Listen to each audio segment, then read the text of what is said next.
উন্নতি করতে সময় লাগে, বললেই সঙ্গে সঙ্গে তা হয় না, কিন্তু উনি চেষ্টা করছেন। এবং আমি বলবো যে মানুষ এটা দেখেছে যে কিভাবে অন্যায়ভাবে 90 লক্ষ কি কম একটা ব্যাপার, 90 লক্ষ মানুষের নাম কেটে দেওয়া।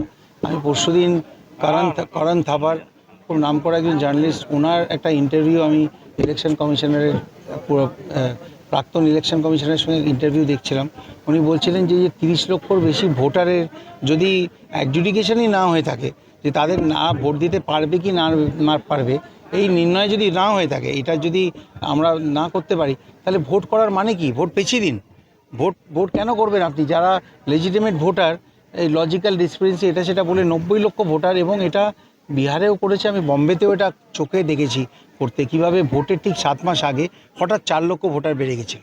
তো এই পুরো ভারতবর্ষে যদি আপনি দেখেন, এর বিরুদ্ধে সবচেয়ে বেশি লড়েছেন কিন্তু দিদি।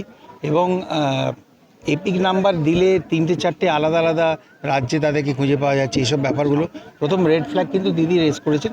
কিন্তু আমি বলবো যে যতই এসব কারচুপি হোক না কেন, মানুষ কিন্তু যে হয়রানির সম্মুখীন হয়েছে, এবং আগামী দিনে এই ধর্মের ভিত্তিতে যারা ভোট লড়ে তাদেরকে অন্তত পশ্চিমবঙ্গের রাশ হাতে তুলে দেওয়া যাবে না।